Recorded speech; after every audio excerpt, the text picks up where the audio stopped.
안녕하세요 여러분. 디자인 포트폴리오 1 3주차 첫 번째 교시 시작하겠습니다. 첫 번째 시간은 포트폴리오에서도 중요한 취업 준비 회사 편입니다. 어떤 회사를 취업하냐 할 것이냐 하는 문제보다 어렵고도 중요한 일은 없을 것입니다. 특히 신입 디자인의 경우에는 더욱 그럴 것입니다. 다양한 종류의 회사가 있는 만큼 각 기업의 특성과 분류별 장단점에 대해 명확히 알아볼 필요가 있습니다. 타깃이 정확하지 않는 구직 활동을 하다 결국 취업 후에 후회하는 디자이너들을 실제로 많이 목격했습니다. 이에 기업들의 분류와 각 기업별 특성에 대해 설명하려고 합니다. 여러분의 목표를 분명하게 설정하고 준비를 철저히 하여 취업에 성공하시길 바랍니다.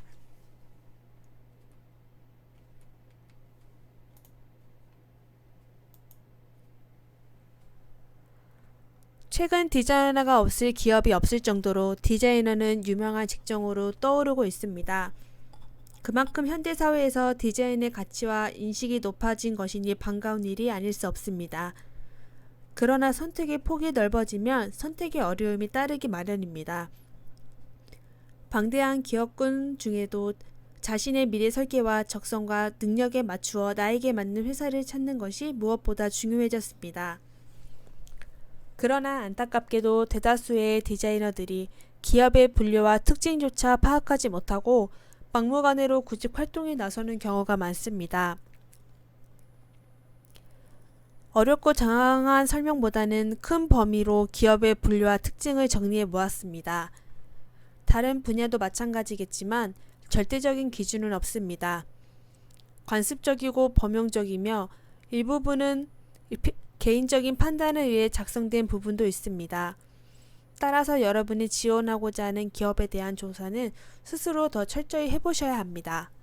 그럼 각 기업의 특성과 분류별 장단점에 대해 알아보겠습니다. 규모에 따른 분류로는 대기업, 중견기업, 중소기업, 소기업이 있습니다. 대기업은 사원수 1000명 이상, 통상적으로 공정거래위원회가 지정하는 30대 그룹을 칭하며 자산 5조 원 이상으로 독점 방지 및 공정거래를 위해 상호 출자 제한을 받는 기업 집단입니다. 2020년 기준 평균 초봉 3,958만원 정도입니다. 대기업 업종 및 특징은 대기업 IT팀 및 디자인팀이며 정규직 채용이 많지 않고 경력 계약직 채용이 많습니다. 4년제 대학 디자인과 전공자를 선호를 하며 IT팀이나 마케팅팀, 경영지원 등 팀 등 내에서 디자이너로 활동을 합니다. 팀별 2명에서 3명 정도의 소수 인원으로 운영하는 경우도 있습니다. 중견기업입니다. 중견기업은 사원수 300명 이상 1000명 미만이며 중소기업의 조건과 대기업의 조건 사이에 있는 기업입니다. 2020년 평균 초봉 3,356만원입니다. 중견기업의 업종 및 특징은 대형 IT 서비스 기업이며 4년제 대학 디자인과 전공자를 선호를 합니다. 부서가 최소 10명에서 100명까지 대규모로 운영되고 정규직이 많습니다. 그리고 각 세부적인 파트로 나뉘어집니다. 중소기업입니다. 중소기업은 사원수 20명 이상 300명 미만이고 제조업 기준 자본금 80억 원 이하, 3년 평균 매출 1,500억 원 미만인 기업입니다. 2020년 기준 평균 초봉 2,834만원입니다. 중소기업의 업종 및 특징은 에이전시 디자인 전문 회사를 일컬으며 전문 기업답게 실력자가 즐비합니다. 디자이너의 권한이 강한 편이며 업무의 분업화가 확실한 편입니다. 보통 1팀에서 3팀, 5팀까지 대규모로 운영이 되고 팀장도 5명에서 10명 정도 됩니다. 다음은 소기업입니다. 소기업은 사원수 20명 미만을 일컬으며 3년 평균 매출 25억 미만입니다.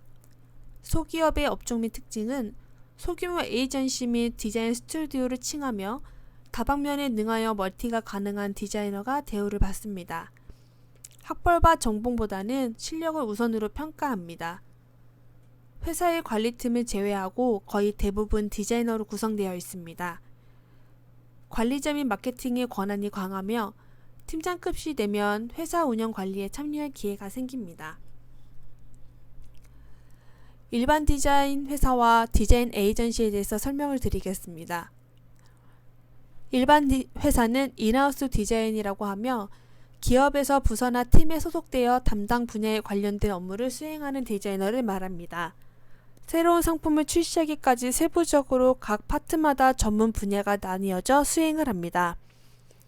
즉 보다 전문적인 업무 수행이 가능하고 프로젝트가 진행되면 개인의 역할을 넘어 팀으로 움직이고 보다 조직적인 업무 문화가 이루어집니다.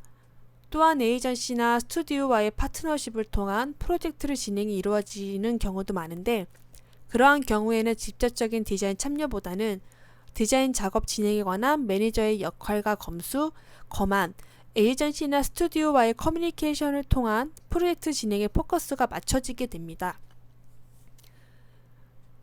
아까 규모에 따른 기업에서 말씀을 나눠드렸는데요. 그건 규모에 따른 회사를 분류를 해놓은 것이고요. 지금 이 일반 회사라고 말하는 거는 에이전시의 개념인지 혹은 내부에서 일하는 직원, 디자이너인지를 좀 말씀을 드리는 파트입니다. 좀 더 쉽게 말씀을 드리자면 대기업 내에 아모레퍼시픽 내에 이니스프리 디자인 팀이라고 생각을 하시면 좋을 것 같고요.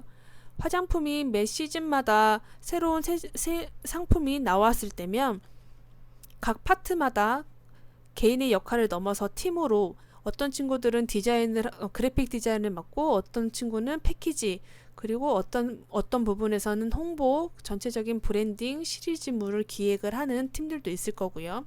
제품이 사출이 돼서 나오기까지 관리를 해줘야 되는 팀도 있을 거고 그리고 나서 제품이 나왔을 때는 외부의 디자인 스튜디오를 통해서 사진 촬영 같은 거라든지 리플렛도 외주에 발주를 줄 수도 있겠고요.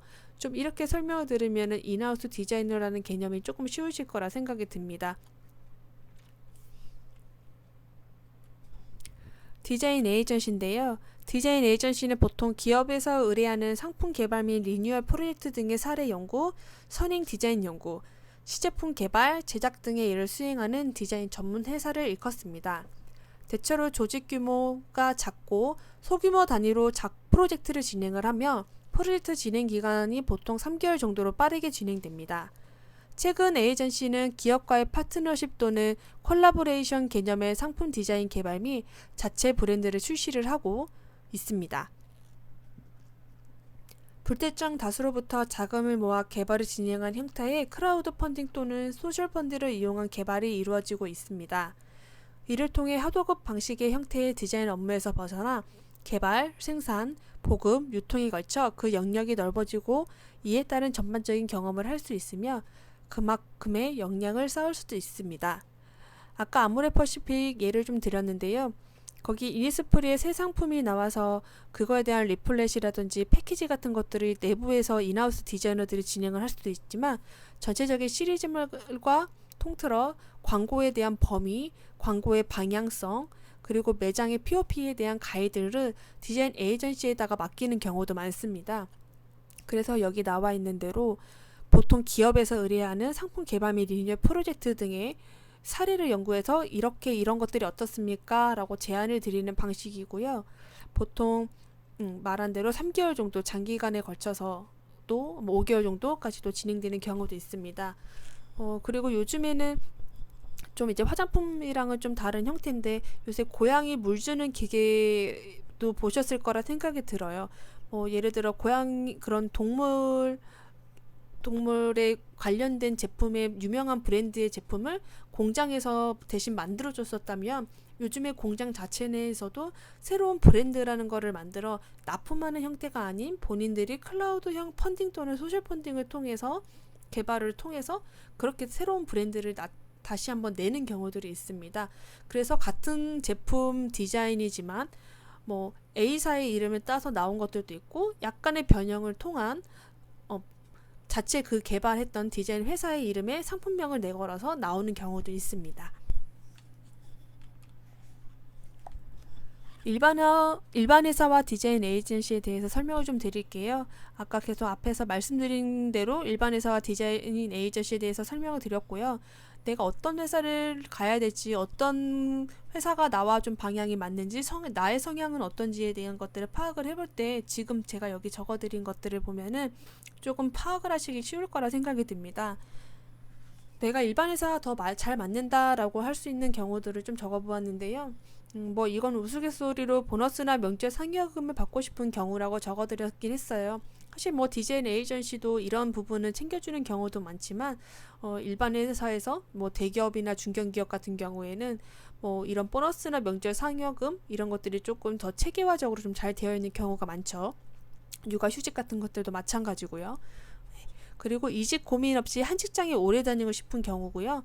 뭐 디자인을 많이 하는 것보다는 한 가지 디자인을 제대로 하고 싶은 경우, 콘텐츠와 기획에 대해 밀도 있게 공부하고 싶은 경우, 업무 시간 이후에는 충분히 개인 시간을 활용하고 싶은 경우, 성실하고 근면하고 진득한 성격인 경우, 직업과 취미를 구분해서 즐기고 싶은 경우입니다. 아까 그 이니스프리를 예를 들어서 계속 설명을 드리자면 내가 이니스프리 팀에 계속 있는 한 이니스프리에서 나오는 상품, 제품들을 계속 매 시즌마다 매년 반복적인 일을 하겠죠. 뭐 봄이 되면은 봄에 맞는 매장 인테리어도 진행을 할 거고 리플렛도 바뀔 거고요. 뭐 가을이 되면 가을 시즌에 맞춰서 또 나올 뭐 보습에 관련된 제품이 나오는 것들은 매년 그렇게 나올 것이고요. 이니스프리 내에서 상품이 계속 생산되는 것들은 아니기 때문에 그것들을 또 어떻게 보여줘야 될지 매년마다 같은 패턴으로 좀 작업을 하게 되는 경우가 인하우스 디자인의 경우가 좀 많아요. 그렇기 때문에 한 가지 디자인을 제대로 하고 싶은 경우는 내가 이번에 못했던 걸 다음에 조금 더 이런 방면으로 해봐야겠다라고 해서 조금 더 집중할 수 있는 경우이고요. 그리고 업무 시간 이후에는 충분히 개인 시간을 활용하고 싶은 경우가 있는데 아무래도 이런 일반 회사 같은 경우에는 퇴근 시간이 좀 더 규칙적으로 좀 자유스럽습니다.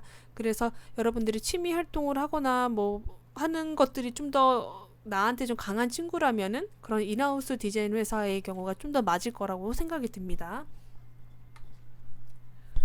이제 에이전시인데요. 에이전시 같은 경우에는 디자인에 대한 열정을 불태우고 싶은 경우, 이틀밤을 지새우는 것 중 괜찮은 경우, 체력에 자신 있는 경우, 디자인하는 속도가 빠르다고 칭찬받은 적이 많은 경우, 디자인에 대한 욕심으로 가득한 경우, 매일 똑같은 일상이 반복되는 것을 참을 수 없는 경우, 디자이너 집단에서 치열한 경쟁을 하고 싶은 경우, 딱딱하고 정숙한 분위기는 참기 힘든 성격인 경우, 직업이 곧 취미이고 싶은 경우, 비슷한 또래 사람들이 많은 곳에서 일하고 싶은 경우예요. 앞에 일반 회사 때 말씀드린 것처럼 그곳에서는 한 가지를 매 시즌마다 계속 바뀐다면은 디자인 에이전시는 여러 클라이언트의 일을 동시다발적으로 진행하는 경우가 많아요. 어떤 회사에서는 패키지를 만드는 일을 의뢰를 할 것이고 어떠한 회사에서는 광고를 만드는 것을 의뢰를 하는 경우도 있을 것이고요. 이런 식으로 한 담당자가 여러 클라이언트를 동시다발적으로 진행하는 경우가 많기 때문에 한 가지 일에만 몰두하는 것보다 여러 가지 일하는 것을 동시다발적으로 하는 것들을 좋아하는 친구들이라면 에이전시의 성향이 좀 더 맞겠죠. 대신에 클라이언트 베이스로 일을 하기 때문에 자기만의 시간을 갖는 거는 조금 힘듭니다. 뭐 예를 들어 사실 제안이라는 것에 있어서는 완성과 끝이라는 것들이 디자인에서는 좀 없는 편이긴 하잖아요.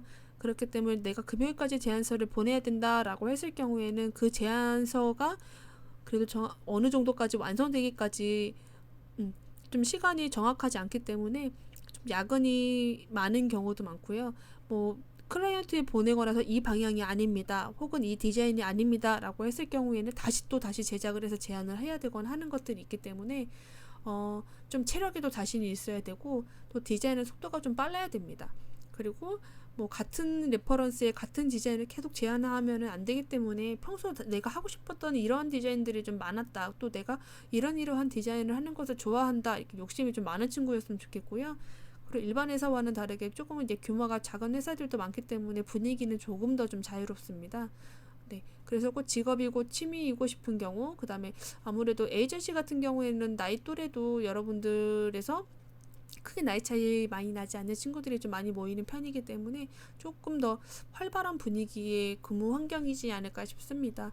그래서 앞에서 보여드린 일반 회사와 디자인 에이전시의 각각의 이러한 경우들을 보시고 여러분이 어떤 성향의 사람인지도 한번 체크를 해보시고 이러한 회사를 들어가야겠구나, 여기는 인하우스 디자인이라서 이런 일들을 하겠구나, 여기는 에이전시니까 이러한 일들이 일어나겠구나를 미리미리 파악해서 나중에 취업 준비를 하시면 도움이 많이 될 것 같습니다. 앞에서 계속 회사 규모와 뭐 디자인 일반 회사다, 에이전시다 설명을 드렸는데 조금 헷갈리실 수 있을 것 같아서 표로 간단하게 만들어 봤어요. 일단 앞에 대기업, 중견기업, 중소기업, 소기업을 말씀드리는 것은 규모에 대한 이야기를 드리는 거고요.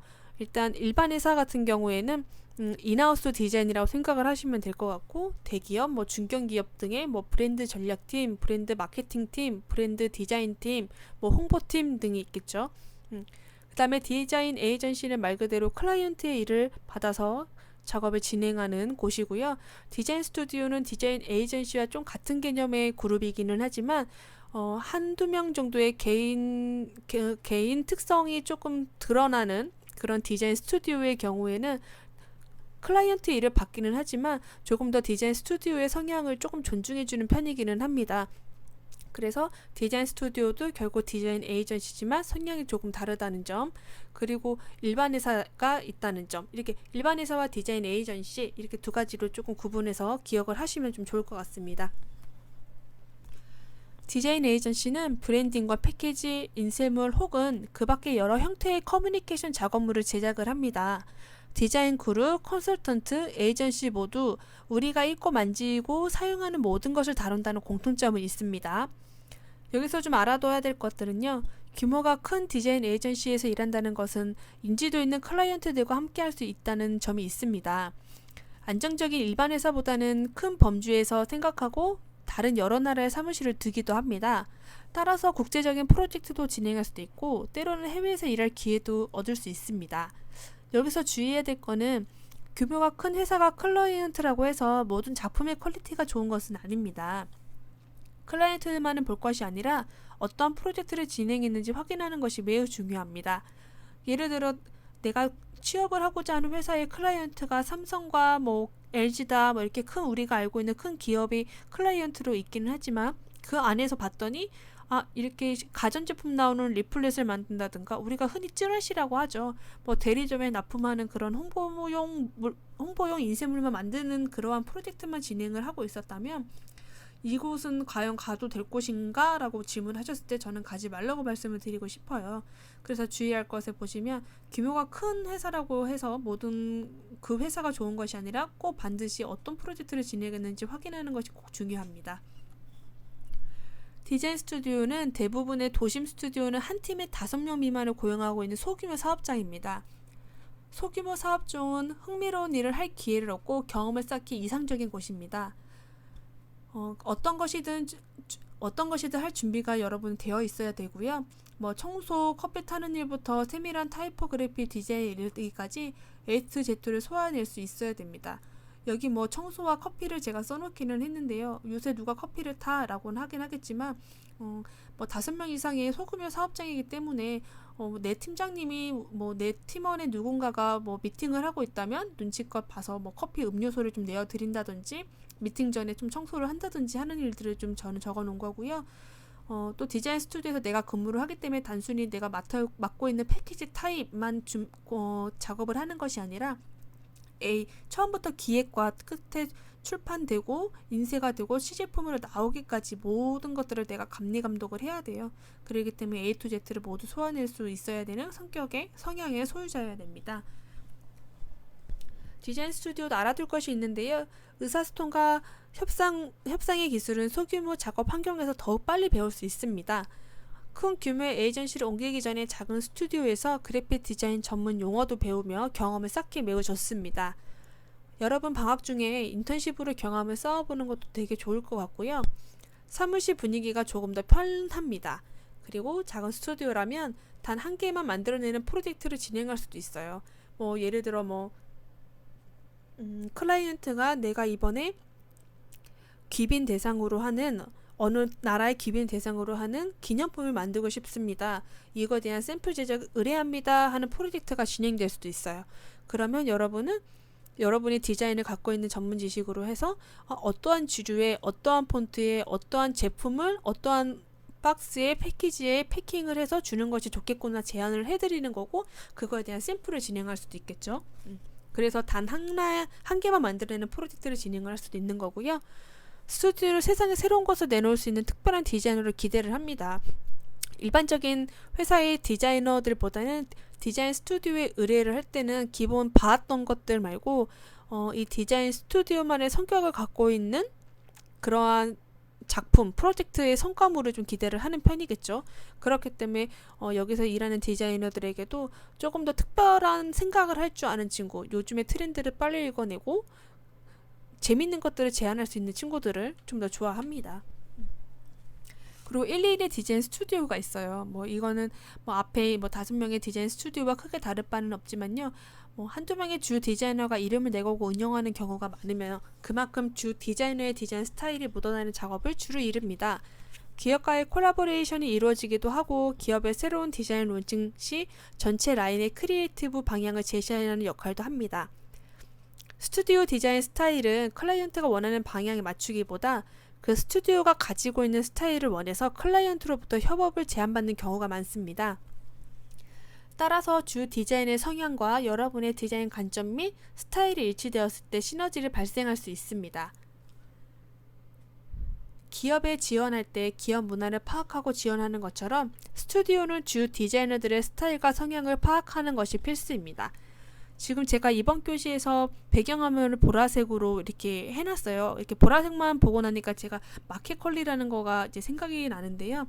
여러분, 마켓컬리라는 브랜드 아시죠? 새벽 배송을 처음 시작한 브랜드이고 이제 전지현 씨가 모델로 활동을 하고 있죠. 그렇게 마켓컬리가 한 5년 정도 그 마켓컬리라는 브랜드를 사용을 하다가 이번에 새로운 스튜디오에서 이제 그걸 리뉴얼을 했어요.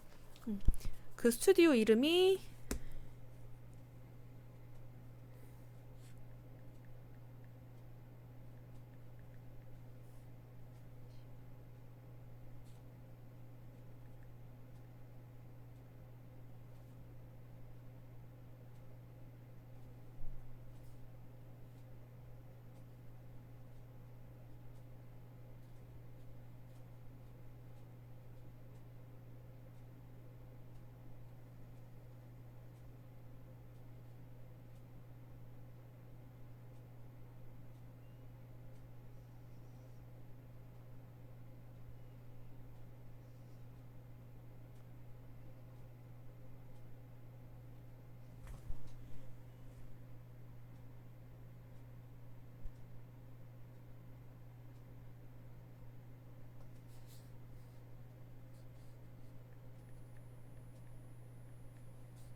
리뉴얼한 디자인 회사의 이름이 CFC예요. CFC도 그래픽 스튜디오고요. 여기도 121 디자인 스튜디오입니다. 이렇게 한 번씩 좀 찾아보면 좋을 것 같습니다. 회사 부분에서 이제 좋은 회사는 어떤 회사인가요? 라고서 여러분들 질문이 많을 것으로 생각되는데요. 결론적으로는 본인의 성향들을 잘 파악을 하셔야 되고 자신과 잘 맞는 회사가 분명히 있어요. 앞에서 말씀드린 일반 회사냐 디자인 에이전시냐 각각에서 알아둬야 될 것, 나와 잘 맞는 곳 이렇게 선택하실 수 있죠. 그걸 보시면 자신과 잘 맞는 회사를 선택하는 것이 곧 좋은 회사이고요. 내가 회사에 들어갔을 때 내 위에서 나를 가르쳐주는, 나를 지탱해주는 사수가 좋은 사수인가를 파악을 하셔야 돼요. 능력 있는 디자인 팀장이 있는 회사가 꼭 좋은 회사이고요. 회사 경영에 대해 걱정할 필요가 없는 회사라고 제가 여기 써놨어요. 월급이 밀린다거나 하는 회사는 절대 좋은 회사가 될 수가 없겠죠. 이렇게 세 가지 간략하게 작성은 해 놓았는데요.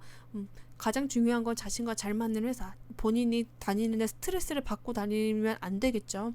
프로젝트에 대한 스트레스는 맞지만 그 회사를 나가는 것 자체가 너무 끔찍하고 하는 거에 있어서는 절대 좋은 회사가 될 수 없기 때문에 본인의 성향을 파악을 하고 나와 이 회사가 정말 잘 맞는 곳인지 살펴보고 지원을 하시고 다니시는 게 가장 좋은 회사입니다.